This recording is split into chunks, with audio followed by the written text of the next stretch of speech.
JD Vance Pakistan के field marshal Asim Munir से कह रहे हैं कि thank you for everything man, सबके लिए जो तुमने काम किया है उसके लिए तुम्हारा शुक्रिया। वो आसिम मुनीर, वो फील्ड मार्शल आसिम मुनीर, आज उनका दबदबा बढ़ रहा है साहब कि एक भारतीय मेरी पत्नी है और आसिम मुनीर एक पाकिस्तानी है। यह कौन सा कंपैरिजन हुआ? आसिम मुनीर क्या आपकी दूसरी पत्नी है? और दूसरी तरफ पाकिस्तान ईरान से तेल भी खरीद रहा है, भारत नहीं खरीद रहा। अब आप मुझे बताइए, विदेश नीति की निगाह से कौन कमजोर पड़ रहा है? पर से हमारा गोदी मीडिया कभी कराची पर कब्जा करा दिया, कभी इस्लामाबाद पर कब्जा करा दिया। इन्होंने देश की साख को, देश की इज्जत को इंटरनेशनली तार तार कर दिया पाकिस्तान के मुकाबले। आज ईरान के अंदर भी पाकिस्तान का रुतबा बढ़ रहा है। क्यों? क्योंकि पाकिस्तान अपनी तरफ से कोशिश कर रहा है। भारत भी कर सकता था मगर नहीं। पाकिस्तान वो तो ट्रेन के रास्ते ईरान से तेल मंगवा रहा है, उसे कोई प्रॉब्लम नहीं है। पाकिस्तान और चाइना करीब आ गए हैं, और न सिर्फ पाकिस्तान और चाइना, पाकिस्तान, चाइना और बांग्लादेश। अब आप मुझे बताइए दोस्तों, ये चिंता की बात है कि नहीं? भारत की विदेश नीति के लिए यह अच्छी बात नहीं है अगर अमेरिका के उपराष्ट्रपति जेडी वैंस पाकिस्तान के फील्ड मार्शल आसिम मुनीर से कह रहे हैं कि thank you for everything man, सबके लिए जो तुमने काम किया है उसके लिए तुम्हारा शुक्रिया। और यह इसलिए अहम है क्योंकि प्रधानमंत्री नरेंद्र मोदी हर मुद्दे के लिए अमेरिका की तरफ देखते हैं। ईरान के साथ तेल खरीदना है, अमेरिका की तरफ देखो। रूस से तेल खरीदना है, अमेरिका की तरफ देखो। ईरान के साथ चाबहार बंदरगाह परियोजना करना है, नहीं करना है, अमेरिका की तरफ देखो। ऑपरेशन सिंदूर कब रोकना है, अमेरिका की तरफ देखो। डोनाल्ड ट्रंप कई बार भारत का अपमान करते गए हैं, भारत को हेलहोल बताया, ऑपरेशन सिंदूर का अपमान किया, न जाने क्या क्या कहा। बावजूद इसके हमारे प्रधानमंत्री खामोश रहे, यानी कि अमेरिका की तरफ देखना है। और आज वही अमेरिका पाकिस्तान के फील्ड मार्शल आसिम मुनीर की तारीफ कर रहा है। पहले मैं चाहूंगा आप इस वीडियो को देखिए। जेडी वैंस उनसे गले मिलते हैं, 10-15 सेकंड का वीडियो भी नहीं है वो, और यहां पर वो क्या कहते हैं वो सुनिए आप।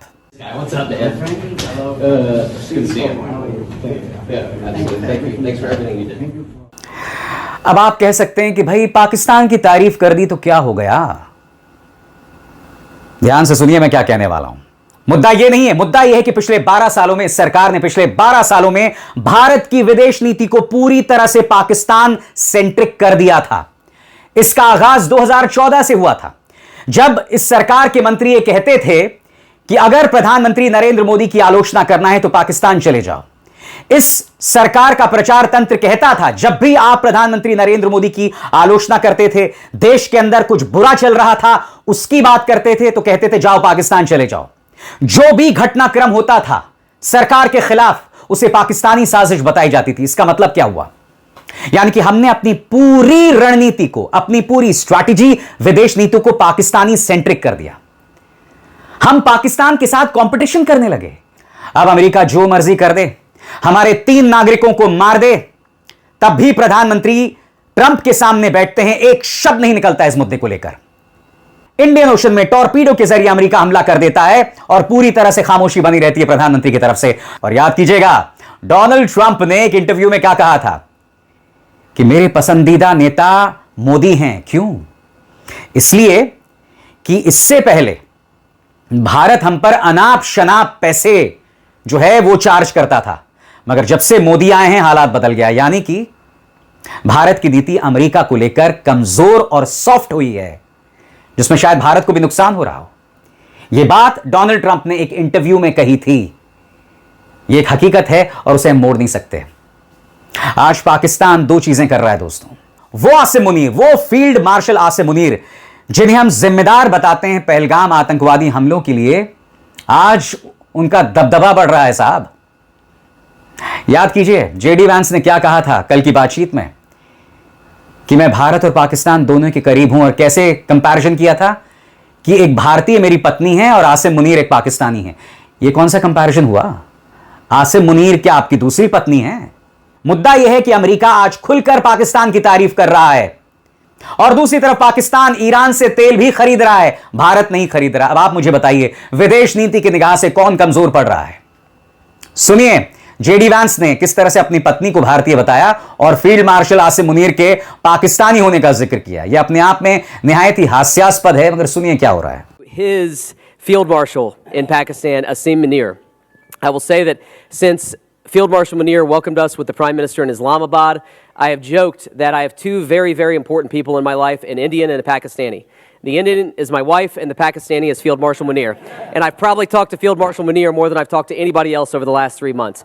We would not be here without his statesmanship. He is, of course, a great military leader, but I think he's shown himself to be a great diplomat. ये सब क्यों हो रहा है दोस्तों? दो कारण। पहला, पिछले 12 सालों में हमने अपनी फॉरेन पॉलिसी को पूरी तरह से पाकिस्तान सेंट्रिक कर दिया। पाकिस्तान ये कर रहा है, पाकिस्तान वो कह रहा है। हमारी मीडिया का रवैया सबसे ज्यादा शर्मनाक हुआ है। याद कीजिएगा, पहलगाम आतंकवादी हमला होता है, उसके बाद ऑपरेशन सिंदूर होता है, तब पाकिस्तानी एक्सपर्ट्स को बुलाया जाता है। वो पाकिस्तानी एक्सपर्ट्स हमारे प्राइम टाइम टेलीविजन में बैठकर देश की बेइज्जती करते हैं। ऊपर से हमारा गोदी मीडिया कभी कराची पर कब्जा करा दिया, कभी इस्लामाबाद पर कब्जा करा दिया। इन्होंने देश की साख को, देश की इज्जत को इंटरनेशनली तार तार कर दिया पाकिस्तान के मुकाबले। और पाकिस्तानी सोशल मीडिया में भारतीय न्यूज चैनल्स का मजाक उड़ रहा था। किस तरह से मजाक उड़ रहा था कि देखो, तुमने तो कराची पे कब्जा कर लिया, इस्लामाबाद पर कब्जा कर लिया। यह सब हो रहा था पाकिस्तान के अंदर। ऐसा कभी नहीं हुआ दोस्तों 2014 से पहले, जहां पाकिस्तान के मुकाबले इस तरह से भारत को डिप्लोमैटिकली कोई सेटबैक हुआ हो। विपक्ष अब भी कह रहा है कि जिस मेलोनी को आप मेलोडी चॉकलेट दे रहे थे, उसी से सीख लेते कि ट्रंप को कैसे लाल आंख दिखाते हैं। सुनिए पवन खेरा ने क्या कहा था। हम मोदी जी से ये कहना चाह रहे हैं कि मोदी जी, वो कौन सी गोली थी, वो मेलोनी जी से ही सीख लेते। कल क्या किया मेलोनी जी ने? सरेआम जवाब दिया। कहते हो आप लोग कि महिलाएं कमजोर होती हैं, देख लिया आपने? देखिए यहां, मोदी जी सीखिए। 2 टूक जवाब दिया डोनाल्ड ट्रंप को मेलोनी जी ने। सीख लेते उनसे। आप तो बड़ा उनको टॉफियां देते रहते हो, उसके एवज में कुछ शिक्षा भी ले लेते। कि ऐसे आंख में आंख डाल के जवाब दिया जाता है कि हमारे 3 सेलर्स का अकाउंट दो, उनसे माफी मांगो, उनके परिवारों से, भारत से माफी मांगो। ऐसे आंख दिखा के कहना पड़ता है कि ये जो आपने सीज फायर का झूठ बोला है कि हमें धमकाकर आपने सीज फायर कराया, उसके लिए माफी मांगो। ऐसे बोला जाता है। आप अपने देश की महिलाओं से नहीं सीख सकते मोदी जी, यूरोप की महिला से सीख लीजिए जिनको आप मेलोडी देते हैं। बड़ी बड़ी बातें कहना, बड़ी बड़ी बातें कहना कि प्रधानमंत्री नरेंद्र मोदी ट्रंप को लाल आंख दिखाते हैं। इस तस्वीर को वायरल किया जा रहा है कि देखिए प्रधानमंत्री किस तरह से उंगली दिखा रहे हैं डोनाल्ड ट्रंप को। हम सब जानते हैं क्या हो रहा था असलियत में। आप उन 3 भारतीयों का नाम तक नहीं ले पाए ट्रंप के सामने। जब एक पत्रकार ने सवाल पूछा 3 भारतीयों की मौत पर, तब भी प्रधानमंत्री ने वहां पर दखल नहीं दिया, हस्तक्षेप नहीं किया। मगर इस देश में सब कुछ प्रधानमंत्री के नाम पर, प्रचार के नाम पर चलता है। सब कुछ जनता को मूर्ख बनाने का एक जरिया है और इसके अलावा कुछ नहीं। हकीकत में क्या चल रहा है दोस्तों? हकीकत में देश की विदेश नीति को संवारने का काम नहीं चल रहा है। इस शख्स एस जयशंकर के नेतृत्व में भारत की विदेश नीति बद से बदतर हो गई है। आप तमाम आयोजनों में, पैनल डिस्कशंस में कुछ बयान इधर उधर दे दें और उस पर मीम्स बना दिए जाएं, रील्स बना दिए जाएं, उससे आप लेजर आइज नहीं बन जाते मिस्टर एस जयशंकर। हकीकत यह है कि भारत की विदेश नीति पहले के मुकाबले कमजोर हो गई है, कमजोर हो गई है। भारत इस्राएल से मोहब्बत के चलते आज अपने पुराने दोस्तों को गवा रहा है।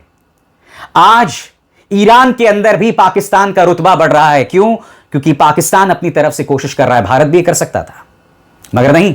जब आयतुल्लाह खामेनी की मौत हुई थी तो प्रधानमंत्री खामोश रहे थे। जब मिनाब में 180 बच्चों को मार दिया गया था या 150 बच्चों को मार दिया गया था, तब भी प्रधानमंत्री खामोश रहे थे। जब इंडियन ओशन में IRS देना पर हमला हुआ था जिसमें करीब 100 ईरानी नौसैनिक मारे गए थे, तब भी हमारे प्रधानमंत्री खामोश थे। एक बयान उन्होंने जारी नहीं किया। और दूसरी तरफ पाकिस्तान, वो तो ट्रेन के रास्ते ईरान से तेल मंगवा रहा है, उसे कोई प्रॉब्लम नहीं है। और हम अब भी ईरान के रहमो करम पर निर्भर हैं स्ट्रेट ऑफ हॉर्मुज से अपने जहाज को निकालने के लिए, जबकि हमारे प्रधानमंत्री इतनी बड़ी घटनाओं पर खामोश रहे। इस सरकार की सिर्फ एक कोशिश है, बाहर जो है NRIs के साथ बैठकर कार्यक्रम करो। प्रधानमंत्री इस तरह से नाच गाना देखते रहते हैं वहां पर मोदी मोदी मोदी करवाओ, और यहां देश के अंदर लोकतंत्र की ऐसी तैसी करो। मीडिया हाउसेस पर रेड्स मारो, ऑपोजिशन पार्टीज के खिलाफ एजेंसीज को लगाओ और फिर पार्टीज तोड़ो। अब आप मुझसे सवाल पूछेंगे कि इसका समाधान क्या है? सबसे बड़ी बात, जब तक आपकी रीढ़ मजबूत नहीं होगी तब तक सामने वाला आपकी इज्जत नहीं करेगा। जब वो देखेगा कि वो मेरी हर बात मानने को तैयार है, क्यों? क्योंकि हो सकता है कि आपकी कुछ कमजोर रग उसके हाथ में हो। और वो कमजोर रग क्या है? गौतम अडानी के खिलाफ जो मुकदमा चल रहा था अमेरिकी अदालत में, आज वो बहुत ही रहस्यमय तरीके से गायब हो गया। क्यों? क्योंकि गौतम अडानी ने ट्रंप के वकील को अपने प्रतिनिधित्व के लिए रख लिया। इसके अलावा गौतम अडानी ने यह भी भरोसा दिया कि मैं कई करोड़ों डॉलर्स अमेरिका को दूंगा और वहां हजारों की तादाद में नौकरियां पैदा करूंगा। नतीजा आपके सामने है। उनके खिलाफ जो पूरा केस था वो अब धीरे धीरे धीरे गायब हो रहा है। मगर उसके बदले में भारत सरकार क्या कर रही है? अमेरिका जो भी ज्यादती करता है खामोश रहता है। इसलिए मैं रीढ़ की बात कर रहा हूं। अगर आपके पास कुछ छुपाने को नहीं है, अगर आपकी कोई कमजोर रग सामने वाले के हाथ में नहीं है, तो वो आपको दबा नहीं सकता। और जब आप पुरजोर तरीके से जवाब देंगे, जैसे इटली की प्रधानमंत्री मेलोनी ने दी, जैसे स्पेन के प्रधानमंत्री ने दिया, जैसे कनाडा करता है, जैसे ब्रिटेन ने भी किया, अगर भारत ऐसे कर रहा होता तो मजाल है ट्रंप हमारी बेइज्जती करते, मजाल है ऐसा कुछ होता। आज एक जिहादी जनरल को देखकर वहां के उपराष्ट्रपति कहते हैं, I am glad to see you man, तुमसे मिलकर मुझे बहुत खुशी हुई। और फिर वो ये बताते हैं कि मेरी पत्नी एक भारतीय है और फील्ड मार्शल आसिम मुनीर एक पाकिस्तानी है। पाकिस्तान को लेकर जो ऑब्सेशन है, फोकस है, ये पिछले 12 साल की देन है। मगर हमारी नीति पाकिस्तान पे फोकस नहीं थी। याद कीजिएगा राहुल गांधी ने संसद में क्या कहा था कि सरकार की वजह से पाकिस्तान और चाइना करीब आ गए हैं। और न सिर्फ पाकिस्तान और चाइना, पाकिस्तान, चाइना और बांग्लादेश। और ये भारत की विदेश नीति के लिए अच्छा नहीं है। और ये मैं अकेला नहीं कह रहा हूं, कई फॉरेन एक्सपर्ट्स ये बात रख रहे हैं। अब आप मुझे बताइए दोस्तों, ये चिंता की बात है कि नहीं?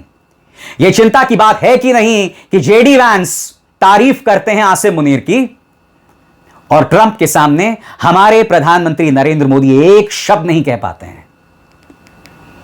तो नुकसान किसका है? खुद सोचिएगा। डोनाल्ड ट्रंप ने क्रेडिट किसको दिया है? पाकिस्तान को। ये सोचिए कि पूरा क्रेडिट इस युद्ध को रुकवाने का किसको जा रहा है? पहली लाइन में डोनाल्ड ट्रंप ये लिख रहे हैं कि it is because of prime minister, Pakistan के जो प्राइम मिनिस्टर